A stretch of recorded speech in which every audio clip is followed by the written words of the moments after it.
হর হর মহাদেব। সবাইকে শুভ শিবরাত্রির শুভেচ্ছা। আজকে আমরা ছিলাম শিবরাত্রির উপাস। তো এটা হলো যে সাগু মাখা সব ফল দিয়ে, যার জন্য আসলে বেশি আশা হয়ে থাকি।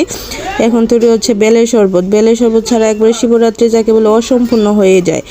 আর এখানে তৈরি হচ্ছে বেলের শরবত। বেলগুলো কাঁচা থাকে, এগুলোকে সিদ্ধ করে নেওয়া হয়েছে। গরমে ধরা যাচ্ছে না, ধোয়া বেরোচ্ছে, দেখতেই পাচ্ছেন। বেলের শরবত ছাড়া তো শিবরাত্রি হয় না। এখন ঠাকুরের কাছে যাওয়ার জন্য খাঁচি রেডি করছি। অনেকে ডালাও বলে, ধুতরা ফুল, বেলপাতা, তারপরে জবা ফুল ছিল, একটা সাদা জবা ফুল, কিছু গাঁদা ফুল, ভাইডারা ফুল, একটা নীল অপরাজিতা ফুল পেয়েছি অনেক কষ্টে। এগুলো দিয়ে মূলত রেডি করা হচ্ছে।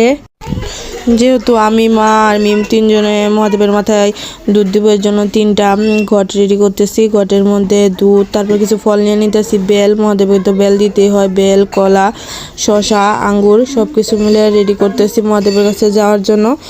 তারপর আমাদের বাড়ির পাশে মন্দিরে আমরা পূজা দিব। তো সন্ধ্যার পরে আমরা মূলত মহাদেবের মাথায় জল রেনো, অনেকে দিনের বেলা দেয়, কিন্তু আমরা সন্ধ্যার পরেই যাই।